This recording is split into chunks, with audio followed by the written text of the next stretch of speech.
Hello and welcome to our next video. Today's video will be talking about South Africa's National Development Plan, which some of you might be familiar with. It has kind of faded into the background in recent years. The plan itself was launched in 2012, and what we'll be focusing on today is the three core gears, as you can see in the middle of the diagram, that aims to eliminate poverty and reduce inequality by 2030. And that was the aim of, or still is, the aim of the National Development Plan.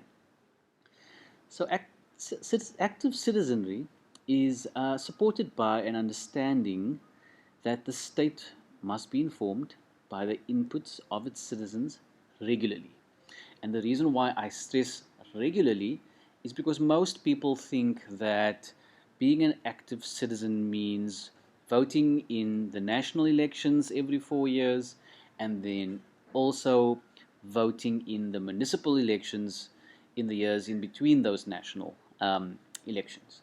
And what I'd like to show today is that active citizenry um, is completely part of almost the daily operation of the state.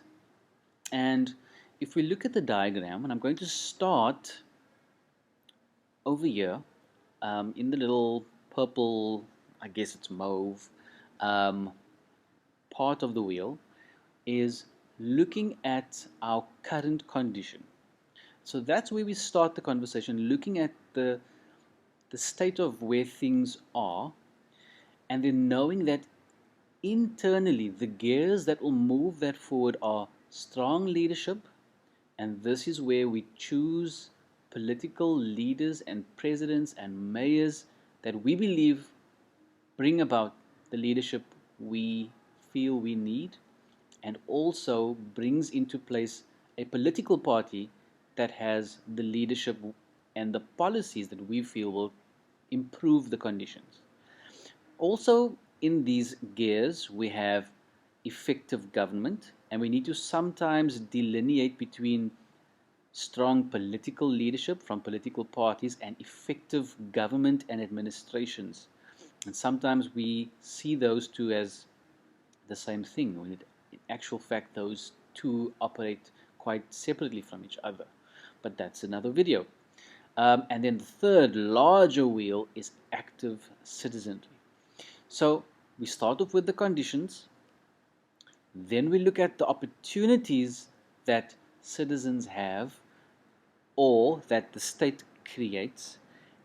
We then try to move that forward with having citizens capable of utilizing the opportunities and having a state that is capable to supply the services those citizens needs, which ideally should have citizens becoming more economically active, physically active, or active in a knowledge economy, which creates employment. The employment ideally should create growth in the economy. The economy growing means that there would be more financial growth within the country, and so we should see some form of poverty reduction, and through the poverty reduction we have an increase in people's living standards. This could be they might be able to afford better, more nutritious food. They might be able to buy more learning equipment and books for their kids, um, or they might be able to purchase a home if they had been living in an informal settlement before. Now, active citizenry links very strongly to the opportunities and capabilities component. So active citizens look to opportunities that exist within state um, run programs, and also we highlight which opportunities are required by citizens. So that's a conversation that needs to happen there. The same thing happens at the capabilities. There are certain things that citizens need to take responsibility for. As an example, the state will provide schools sometimes at a low fee, but it's up to the citizen to ensure that, for example, when your child comes home, that you instruct or support or guide your child to do homework. In your home, the state or the teachers are not there to help your kids do what they need to do, and that's the part where you need to be responsible as an active citizen. And with that definition, you can start to see how active citizenry is much broader than just voting. So I'd like to keep this video short. I'm not going to go on for much more about this, but this is a first video in showing how active citizenry, effective government, strong leadership work together to improve and raise the living standards in our country. Thank you.